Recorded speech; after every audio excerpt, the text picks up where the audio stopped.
Open your Bible to 1 Corinthians and look at the top of the chapter. You'll see a tidy little heading, Spiritual Gifts, and you probably glide past it as if Paul himself drew that neat label in the margin. But he didn't. That label is the work of translators and editors who, for centuries, have helped shape how Christians read these passages. That tiny editorial choice has steered whole generations toward a particular picture. Spiritual abilities as a menu you check off, a set of items you might collect or display to prove your standing before God and others. What if that picture is misleading? What if the very word translated gifts in these passages is pointing us somewhere deeper and more dangerous than a checklist? The Greek word Paul uses is charisma, literally a thing of grace. It comes from charis, grace. Put that next to the vocabulary of the rest of the New Testament, and an unsettling equivalence appears. The same category of divine generosity that names salvation also names the variety of abilities and services by which the church is built. In other words, what we call spiritual gifts are not trophies, they are grace things, given, gratuitous, and sovereignly distributed. This realization changes how you look at almost everything that follows. How you read Paul, how you evaluate spectacular displays, how you listen for the quieter, unnoticed forms of service. Over the next stretch of this study, we'll trace that pivot from the Word to the world, from grammar into church life. We'll examine the city where Paul wrote, the divergent lists scattered through the New Testament, and finally the corrective he offers, the body that must be built, and the love that must shape every action. If this conversation matters to you, stay with it. Subscribe and drop one word in the comments, grace. It helps us bring more studies like this. Start with the language, charisma. Say it slowly. It is not simply talent or ability in the modern neutral sense. It carries the aroma of grace, something given freely, not earned. When Paul uses charis in other letters, when he speaks of the free gift of God that brings life, he is not setting up a vocabulary for separate spheres. The word for that free gift is the same root family. Imagine two jars on a shelf, one labeled salvation, the other service. Both jars are filled from the same spring, charis. That means when we talk about who gets to teach, who gets to heal, who gets to encourage, we are talking about categories of the same divine generosity that names forgiveness and new life. This has immediate theological consequences. If gifts are charisma, grace things, then they are not prizes for spiritual achievement or badges of honor won by more fervent prayer or clever self-promotion. They are given. Their source is God. Paul's repeated insistence that the same Spirit is at work, one Lord, one God, underlines unity behind the diversity. The Spirit distributes, and the verb Paul chooses communicates a voluntary, sovereign handing out, as he wills. Read that slowly, as he wills. Not as we will, not as our preferences or merit demand, but as the Spirit chooses. That lexical pivot ought to humble the proud and comfort the anxious. It should stop those frantic quests for identity that reduce Christian life to a personality inventory, and it should rescue the weary who feel left out because their service goes unseen. If the Spirit dispenses grace things according to his wise design, then the question is not, do I possess a gift, so much as how am I stewarding the grace given me, and where does the body need this grace now? But why did historic and modern readers so easily slide into a trophy mentality in the first place? To answer that, we must place Paul in his world, especially the city of Corinth. Picture Corinth, a bustling port city, a hinge of trade and culture, where merchant ships groaned and loaded with goods from the Mediterranean and beyond. Its streets were noisy with languages and barter, its harbour a colliding point of reputations and fortunes. Corinth celebrated display. Bright garments, elaborate homes, patrons and clients, public contests, and religious spectacles that attracted crowds and applause. Status was currency there. When the gospel landed in Corinth, it did so inside this context. The new community did not form in a vacuum. People carried their social habits into the life of the church. What had been a market for honor became, in the ecclesial setting, a market for spiritual prestige. You can almost hear the echoes. If the city rewarded loudness and conspicuous success, then spiritual life was tempted to follow the same script. Gifts that could be seen and admired, gifts that drew public acclaim, became the badges of rank. The result was factionalism. People aligning behind those who seemed to offer something spectacular, factions forming around personalities and performances, and the dangerous erosion of mutual care. Paul sees all of this and writes against it, not with abstract theory, but with pastoral and surgical precision. He corrects the Corinthian tendency to rank gifts by their flashiness. Very pointedly, he brings out an image meant to dislodge the entire honor culture. The church as a body, not any flattering imagery of harmony that simply celebrates diversity, but a corrective that flips the priorities. The eye cannot boast to the hand, nor can the head be indifferent to the foot. Parts that look weak are indispensable. Those that seem less dignified are often the ones holding the whole structure together. Paul's metaphor is deliberately disorienting for a people steeped in social ranking. What you admired might be the least necessary thing for the body to live. To understand that corrective, we must also notice how Paul uses his lists. Across the New Testament, there are at least 4 places where he or other writers catalogue forms of service and roles in the community. These lists, found in Romans, 1 Corinthians, Ephesians, and 1 Peter, do not line up like entries on a single inventory sheet. They vary in content, emphasis, and arrangement. Some mention apostles and prophets. Others highlight teaching and healing.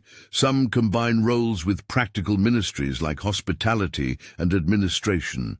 They are snapshots rather than an exhaustive roster. Why does this matter? Because when modern churches and Christian culture pick up one list and attempt to freeze it into a final roster, they are flattening the text's movement into a static taxonomy. It's as if you took several photographs of a bustling harbor at different times of day, one at dawn, one during a storm, one at midday, and then insisted that every photograph contains the same cargo, arranged in the same order. You would miss that the harbor shifts according to need. Sometimes it receives grain, sometimes spices, sometimes timber. Likewise, Spirit-given ministries show up according to the body's needs and God's discretion. Think about the practical implications for a moment. The predominance of a single list in a church's teaching can create a culture in which certain forms of ministry are elevated and rewarded, while others, equally indispensable, are barely noticed. If your congregation carefully trains people to pursue a handful of visible ministries and treats other kinds of service as honorary footnotes, you are shaping the next generation to value exhibition over edification. Remember, the Spirit distributes as He wills. Where He wills may or may not align with our expectations or our desire for recognition. This is the point at which many Christian conversations veer into 2 unhelpful extremes. One side treats the lists as a complete timeless inventory, producing programs and gift assessments that attempt to slot every believer into a neat category. The other side, reacting to the excesses, may minimize gifts altogether, suggesting that everything is just service without particularity. Neither approach does justice to Paul's nuance. He wants us to recognize both the specificity of gifts and their humility of origin.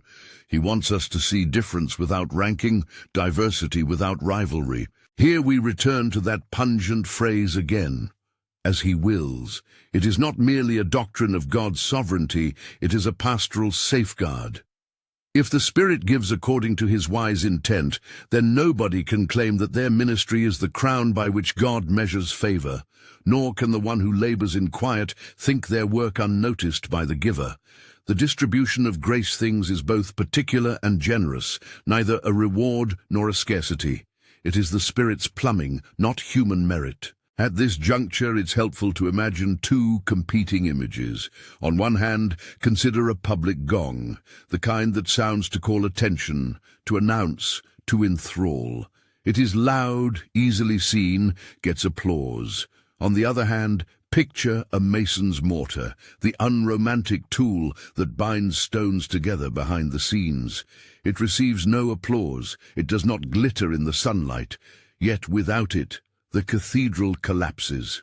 The tendency of Corinth was to applaud the gong.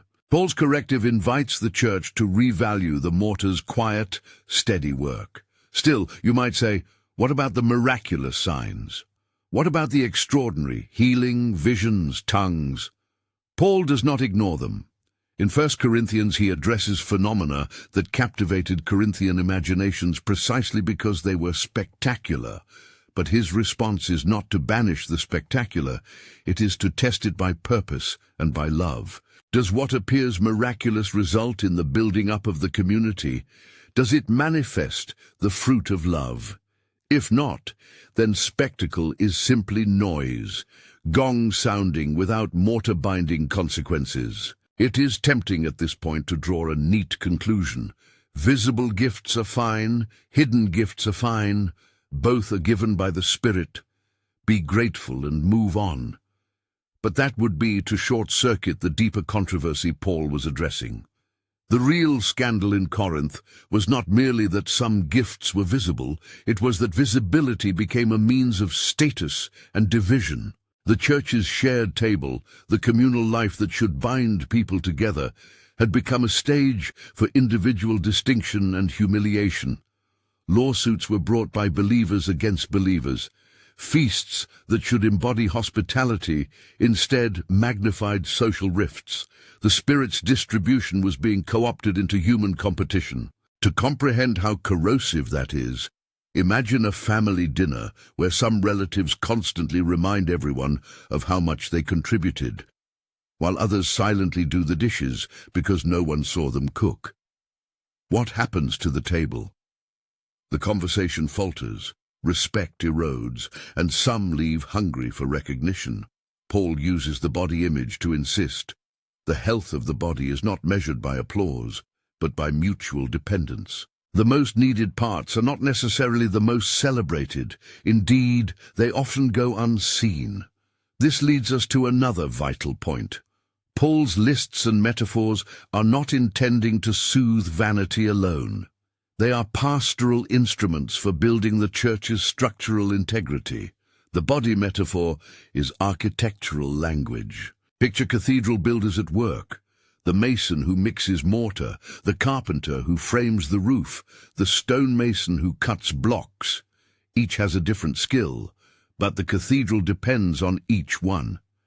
If you elevate the stained glass maker as the premier craftsman and neglect the one who keeps the foundation level, the whole building cracks. In Paul's vocabulary, edification, that is, the building up of the church, functions as the test and telos of every charisma. And here is where the word love becomes a non-negotiable diagnostic. Paul does not treat 1 Corinthians 13 as a sentimental appendix. The famous chapter is not a polite aside, it is the operational rule for gifts. If someone proclaims truth or performs wonders but lacks love, what he does is rendered null. Love is not an optional ethical glaze on the edge of ministry. It is the moral grammar that shapes every action. Love defines how gifts are to be used and judged. Without it, the most dazzling ministry becomes a hollow sound. So what do we do with all this? For now, hold that question. Let the implications sink in. Charisma as grace, Corinth's honor culture distorting perceptions, lists as contextual snapshots, the Spirit's sovereignty and distribution, the body as corrective to status games, love as the primary test. These elements are not separate lessons to be ticked off. They are interlocking corrective lenses through which Paul wants us to see congregational life. Before we move deeper, pause and picture the church in two different lights. In the first, a small group gathers, and the most visible person speaks and heals and draws the crowd. Applause follows, and names are remembered. In the second, most of the activity happens in the margins. Someone shows up early to clean, another visits the elderly. A young parent organizes meals for a grieving family. A quiet teacher helps new believers understand Scripture. The first looks impressive and feeds the appetite for spectacle. The second builds bones and strengthens sinew. Where has the Spirit placed you in the picture? That is not an invitation to self-doubt, but to attentive stewardship. If the Spirit gives, then your immediate question is, how can this grace be used so the body is stronger tomorrow than it is today? Paul's concern is not to label people for their psychology, as much as to cultivate a church that functions like a healthy, interdependent body. Which brings us back toward the lists. These inventories, Romans, 1 Corinthians, Ephesians, 1 Peter, each reveal something different about churches facing different challenges in different places. They were not meant to be a single catalogue of immutable positions that every congregation must replicate in order for the gospel to be valid. Instead, they are portraits tailored to time and need. Some communities receive charismatic phenomena that require regulation. Others need leadership structures clarified. Still others must awaken to everyday ministries that prevent collapse. Because the lists vary, Paul's insistence on the Spirit's discretion becomes even more crucial. The Spirit isn't following a bureaucratic job description. He's responding to the life of the body. Now imagine laying those four lists side by side. You will notice that they do not sit in neat agreement. Items appear in one list and not another. The order shifts. Some lists prioritize roles, others practices. This variety resists the modern temptation to create neat self-assessment tools that promise to tell you definitively what your gift is. Tests and online quizzes that reduce charisma to a checkbox miss the dynamics Paul is emphasizing: particularity, context, and purpose. If gifts are grace things distributed by the Spirit, then our leading question should be less, which item am I, and more, where is grace needed, and how can I be faithful with what I have been given? As we prepare to read Paul's body metaphor and the love chapter together, hold on to one decisive hinge: the same Spirit, the same Lord, the same God who gives life also gives ministries, charismata, not to build personal brands, but to bind the body. That hinge will force us to reconsider ministry structures, expectations, and how we praise or ignore different kinds of service. It will also compel us to test the spectacular by its fruit, and to pay attention to the unnoticed mortar that keeps the church standing. There is a moment in Paul where his rhetoric becomes almost surgical. He names behaviors and then slices away presumption. He will not allow the community to be content with surface impressions. In the upcoming passages, we must look again at the language Paul chooses, how he frames the problem, and the corrective he intends to implant in the churches. We are moving toward the heart of his pastoral method, a method designed to reorder esteem, to insist that usefulness to the body is the primary virtue of any charisma. But before we get there, reflect on this. What if your own sense of calling has been shaped by the wrong assumptions? What if you have chased a ministry that produces applause because the cultural waters tell you that loudness equals success? Or perhaps you have resigned yourself to the belief that everything exciting is reserved for someone else because your labors are quiet. In either case, Paul's vocabulary of grace things invites a reorientation. The Spirit's economy is not our marketplace. We are about to turn, in the next section, to a careful comparison of those lists, and then to Paul's surgical use of the body image and his unrelenting claim that love is the condition of every ministry, But hold the image of the harbour and the mason for a moment longer. Hear again the phrase, as he wills. Let it unsettle your reflex to rank and label. Let it reassure the one who has been faithful without fanfare. There is a sovereign generosity at work that refuses to be domesticated by our desire for control. When we pick up the lists side by side, the discordance will not be a problem to solve by inventing a new taxonomy. Rather, it will be an invitation to recover Paul's pastoral imagination, that the church is a living organism shaped by the Spirit's distribution, meant to be built up in love. The question that should concern us now is not only what constitutes a gift, but whether every expression of charismatic activity serves the body's strengthening. The answer to that question will determine how we evaluate both the spectacular and the hidden. And so we come to the threshold of Paul's corrective, the body that disarms boasting, the love that judges all activity, and the practical steps that follow for those who feel giftless and those who stand in the spotlight. We will enter that territory next, examining concrete contrasts and tests Paul offers. But for now, sit with the disquieting possibility that what we have long called spiritual gifts may need to be renamed in our practice as the grace things they really are, distributed not for honor, but for the building of Christ's body. If charisma names grace, and we have already seen how that single lexical insight collapses the distance between salvation and service, then Paul's next move is fiercely practical. He refuses to let theoretical language stand apart from parish life.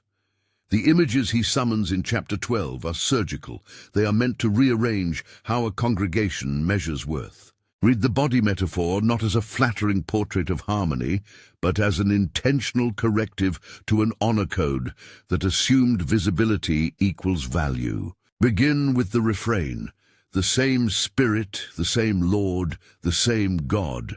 Paul keeps circling that triad because he wants the community to know that diversity never means division of authorship. Different ministries do not mean different divine agendas. The Spirit who gives a prophetic word is the same Spirit who gifts someone with patient service. The Lord who is praised in a healing is the same Lord who is honored in a quiet meal delivered to a shut-in. This unity behind diversity is essential. It prevents ministry from becoming a market of competing gods. Paul's anatomy lesson is precise.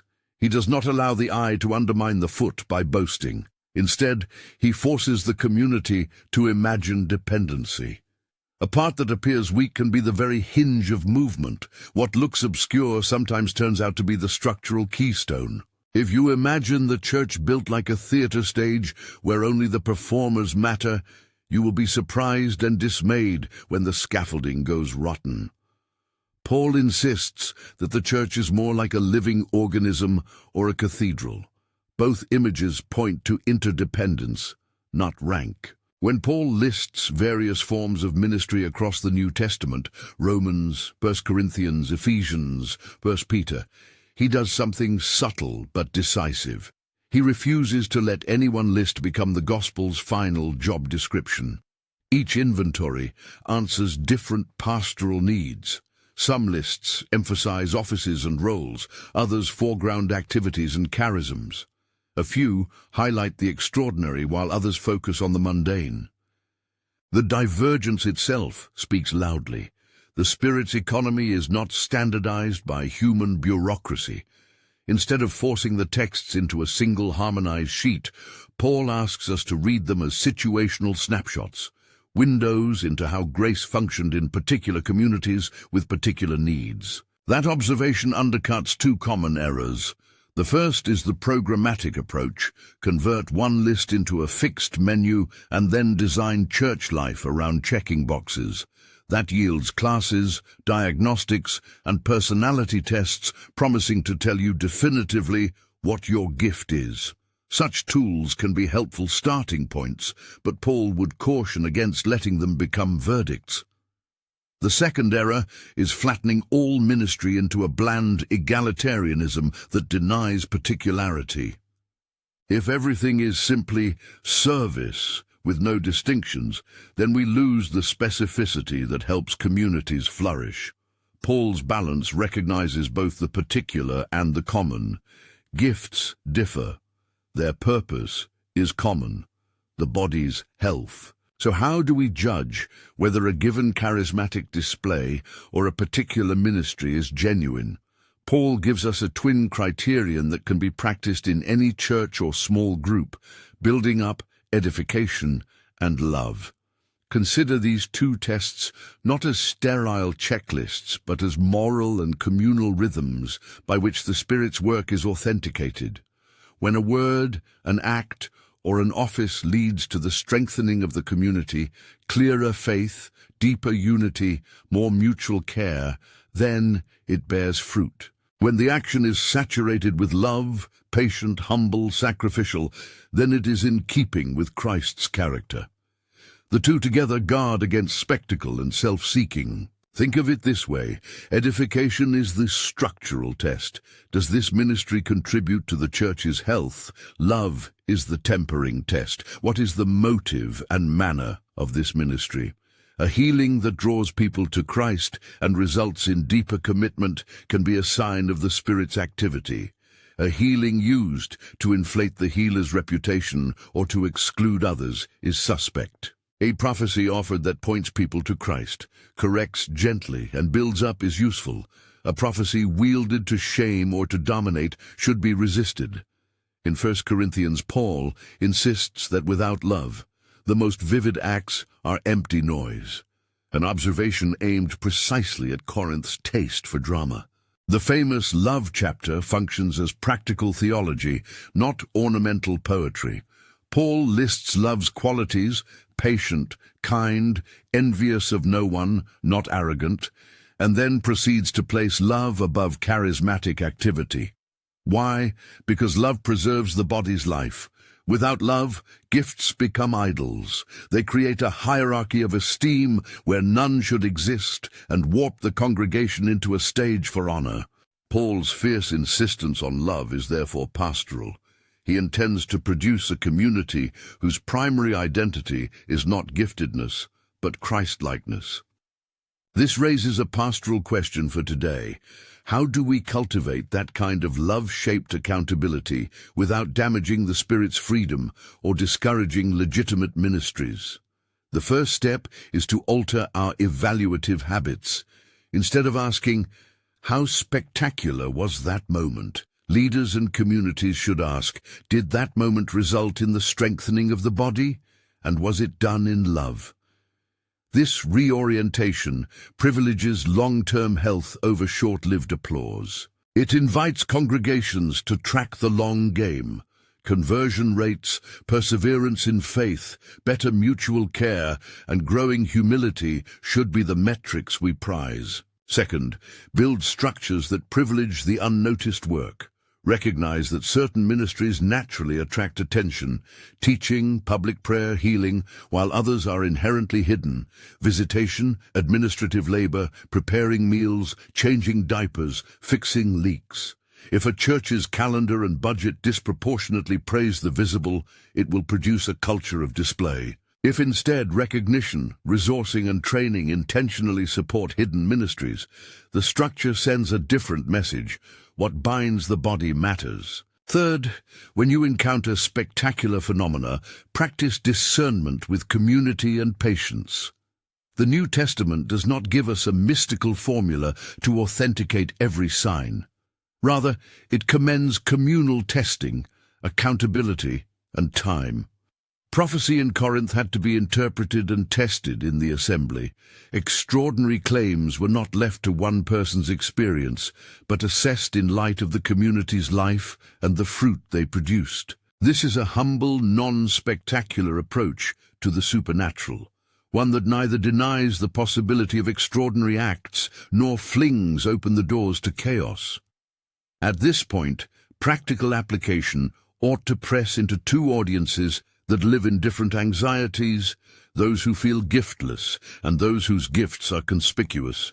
If you feel giftless, hear this clearly. Grace does not become null because it is hidden. The Spirit distributes charismata in ways inscrutable to our ambitions. Your lack of visible acclaim is not a spiritual divorce. The Church does not measure spiritual favor by applause. Begin instead with faithful work. Show up early. Do tasks no one notices. Volunteer for the jobs that require patience rather than promotion. Serve until usefulness reveals itself. Often the Spirit's distribution shows up as training and trust. Someone faithfully stewards small responsibilities and, over time, is entrusted with more. In other words, vocation is more commonly discovered by service than procured by testing. Practical steps for the person who feels giftless. Look for need rather than role descriptions.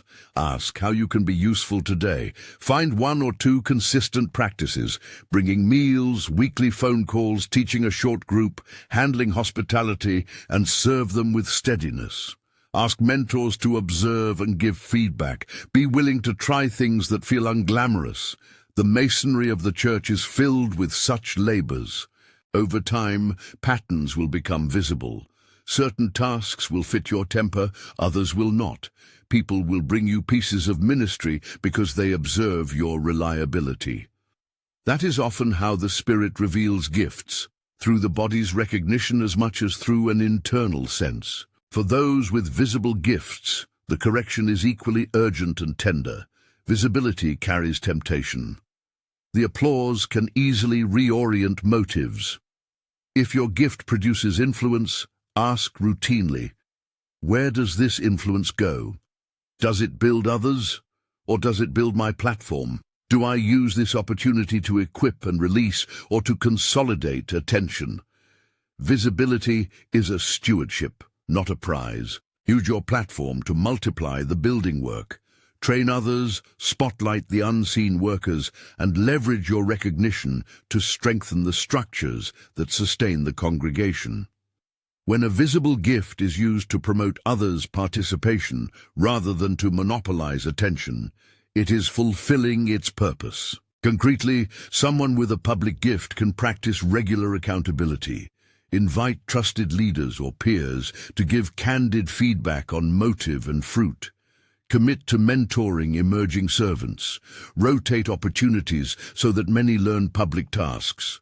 Walk the extra mile in private service, wash dishes, visit the sick, answer emails no one else wants. Such practices recalibrate the ego and align public influence with the body's needs. Leaders, too, must do their part.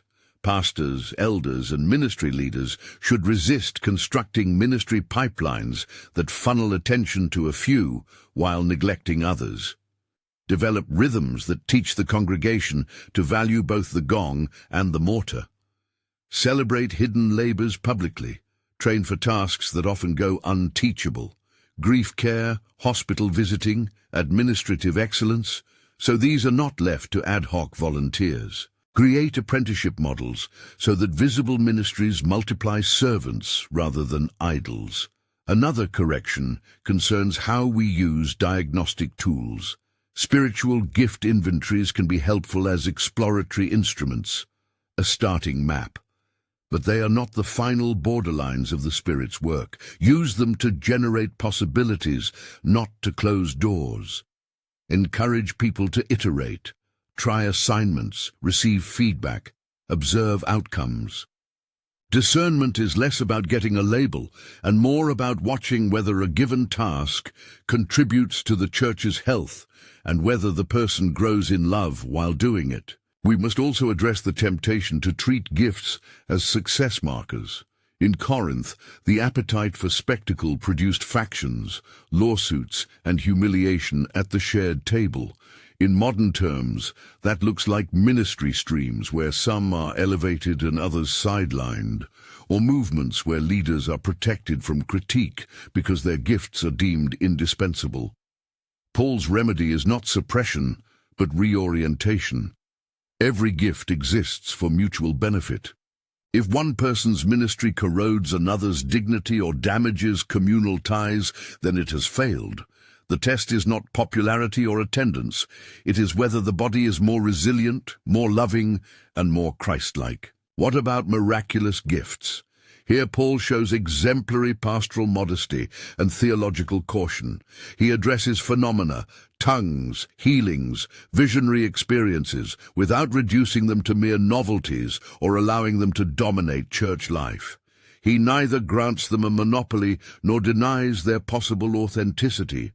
The key is to subject such phenomena to the twin tests of edification and love. Extraordinary acts that draw people closer to God, that foster Christian virtues, and that are practiced within a framework of accountability can be rightly received. Extraordinary acts that produce envy, division, or a hunger for spectacle should be refused the tongue that praises them. This posture has a grace-filled prudence. It allows for wonder without worshipping wonder. It permits the extraordinary without letting it override the ordinary work that sustains the church. That prudence is an expression of humility. We live under the Spirit's distribution and operate in fragile human structures. Our task is to steward faithfully, not to chase signs as a substitute for obedience.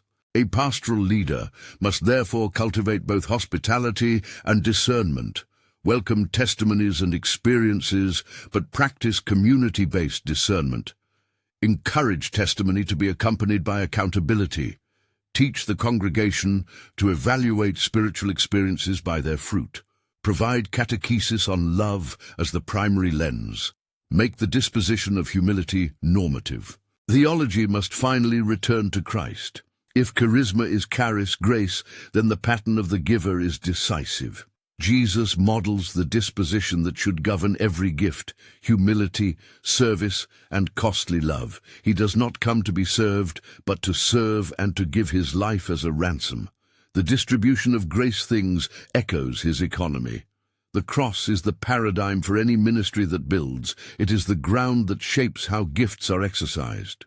When gifts function in this cruciform way, seeking the good of others, willing to lose status for the sake of the community, they reflect Christ's hands. This theological tie binds doctrine to daily practice. To steward a charisma is to imitate Christ in the use of what God has given you. It means choosing the lesser-known work for the sake of the whole. It means preferring mutual usefulness over individual display. It means embracing patience when public accolades do not come. It also means subjecting one's most dramatic moments to the church's care and correction. So what does that look like in a practical weekly life? Start small. Begin with 3 commitments that translate theology into habit. First, a commitment to notice. Look for needs around you and name them. Second, a commitment to try. Take up one small, regular role that supports others. Third, a commitment to reflect. Regularly ask a trusted friend whether your actions build and whether they are done in love. These habits rewire the soul away from performance and towards stewardship. For congregations, consider 5 structural moves.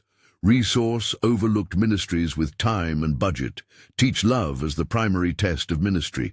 Set norms for public extraordinary claims that require accountability and communal testing. Create apprenticeship paths that rotate visible tasks so many learn them, and celebrate the mortar publicly so the people who mix and carry it know their work counts. A final pastoral word for those wrestling with disappointment. Ministry often feels slower than we anticipate. Building bones takes seasons.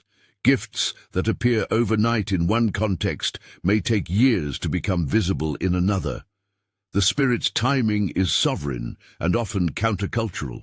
The temptation to compare ourselves to another church's theatrics will always be strong, but remember Paul's insistence: the Spirit distributes as he wills. That phrase can quiet our envy and steady our faith. It can also embolden us to invest in others without immediate reward. There is a restorative hope in all of this. When communities take Paul's language seriously, when charisma is seen as grace, when lists are read as snapshots, when the body metaphor governs esteem, and when love is the operative test, church life changes.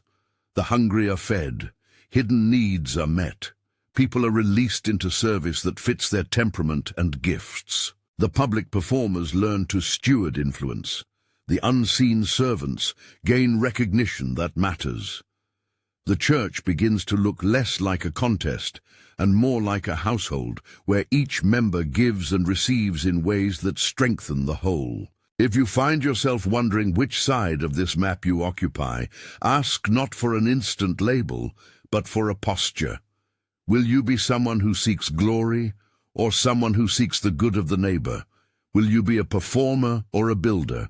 Will you let your service be shaped by the Spirit's distribution or by the applause of the crowd? These are hard questions because they require honesty and often repentance. Yet they are also freeing. They remove the pressure to perform and place the believer into the rhythm of faithfulness. Before we close, consider one simple practical exercise you can try this week. Make a short list of 3 unnoticed tasks in your church, things people sometimes grumble about but rarely sign up to do. Choose one and commit to doing it for a month. At the end of the month, ask 2 people whether the congregation is better for it and whether you grew in patience or love through the work. That experiment will teach you more about the Spirit's work than any online inventory might. It will also begin to rewire your heart toward the mortar. We live in a culture that prizes visibility, quick metrics, and personal branding. The gospel pushes back. It calls us to an economy of grace, where gifts are not rewards but means for mutual flourishing. The Spirit distributes as He wills. Our task is to steward what we receive in love, to use it for the building of the body, and to welcome the diversity that comes from a single giver. If this study has shifted something for you, share it with someone who doubts they have anything to give. Send this message to a friend who has been tempted to compare, or to a neighbor who quietly keeps the lights on. And if you've been helped, consider subscribing so we can continue these careful pastoral studies together. Leave a word in the comments about one small way you will serve this week. Name the task and the person you'll serve, and let that be a first step toward living the truth unlocked here. May the grace that gives and the Christ who models such giving shape every gift among you. May the Spirit who distributes as He wills guide your hands to build what endures. And may love, patient, kind, and unwearied, be the measuring stick of all you do, so that the body of Christ may be built up, strengthened, and made whole. Amen.